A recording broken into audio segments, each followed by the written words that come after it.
Brett Acosta from SVG with you for another edition of SVG SportsTech On Demand. We're taking you around the sports video production world to talk to some of the leading vendors in the industry.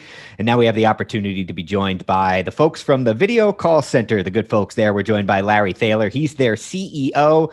Larry, always great to talk to you. How you doing, sir? It's great to talk to you too, Brandon. Thank you for being here with me. Yeah, thanks so much for taking the time. It's been a very interesting 12 to 13 months in the sports video production world, and here we find ourselves again in a spring looking at technological developments, sans a trade show, whatever it may be. But it was an interesting year for some of the technologies that your company has actually been working on and championing for many years, well before many were forced into it. I want to talk specifically on that idea of the trend we saw of broadcasters announcing from home, more shows being produced with talent from home. As I said, that's something the Video Call Center has kind of been working on for quite some time. What was it like for you guys as a company to kind of see that come to fruition over the last 12 to 13 months as more and more broadcasters wanted to go that route?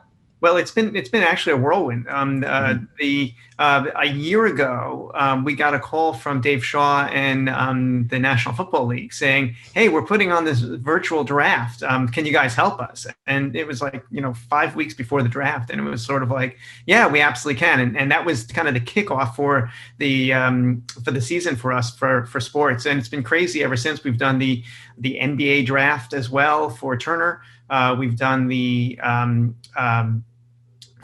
we've done the what's called Center Court for also for Turner. The International Emmys, lots of special events, but we also continue with all of our normal series like WWE's The Bump. And in fact, they're on the road to WrestleMania today, and we're right there with them, as well as Fox Sports 1, The Herd. So high quality remotes is what we've done for a long, long time.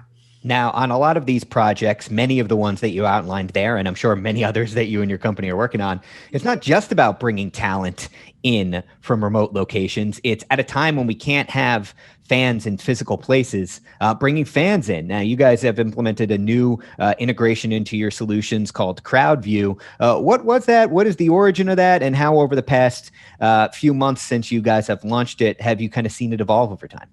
So CrowdView got started with a request from the Kelly Clarkson show of all people. Music is like sports, and the team came to us and said, "Hey, look, we want to put monitors in seats, and so Kelly can interact with our audience. Can you help us with that?" And we already had the workflows. We already had the caller queue, which allows us to bring in people remotely. And so the question was, could we get that all displayed in a way that would be appropriate? And so we created this multiplex system called CrowdView that allows us to bring multiple people in, up to 25 on a screen. And we can divide that out, or we can put them up individually. And it's been great. We're using that for Kelly. We used it for Maury over the course of their season, as well as on the Center Court show for Turner, the game of the week for basketball. They are bringing fans who actually interesting because they are season ticket holders. So there's a way to create value for the season ticket holders at the same time that they're creating value on the air. So, it was a very interesting model. And the team over at Turner is great to work with, and they continue to push the envelope on what we can do there. Sure. And lastly, before we let you go, and appreciate you taking the time, we've kind of talked about the past year. What do you kind of foresee coming in the next 6 months to a year? We're kind of in this interesting hybrid area now where people have gotten more comfortable with some of these workflows that you were talking about that maybe some of them even thought that they would. But we also kind of see a light at the end of the tunnel, God willing, for the end of this pandemic. As people think about what's to come next, what do you see sticking? What do you see going back? I mean, how are you kind of assessing how things are potentially going to change and or stay the same over the next year? Well, first of all, wish to all of our viewers and to you for health and safety. I think that's the most important thing here. Our engineering team just came out with something called CrowdView BOP. And BOP is really cool because we're not only are we now handling the mix minuses inside the multiplex, and you can actually go and silence any individual or the entire group of people, but we can also single out individuals to come forward. And we actually call it BOP them. You bring them forward, and it's a nice little animation. It comes out on the air, and then you can blow them back, bring other people out, all under dynamic control room control.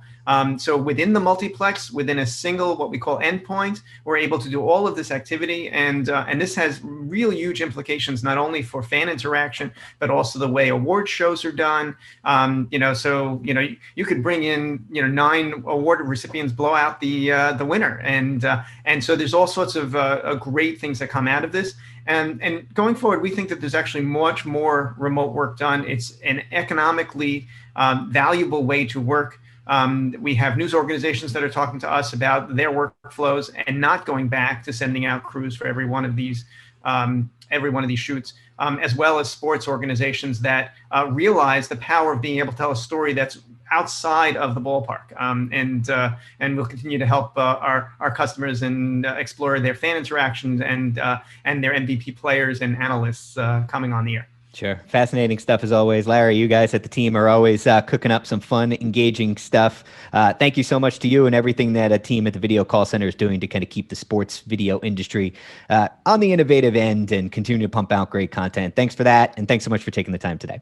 And thank you, Brandon, and everything that SVG does to keep our industry going strong. Awesome. Really appreciate that. Thanks so much. He's Larry Thaler. He's the CEO of the Video Call Center. Definitely go check them out. And for more video interviews from tech leaders from around the industry, check out the SVG SportsTech On Demand series right now over at sportsvideo.org. Thank you, Brandon.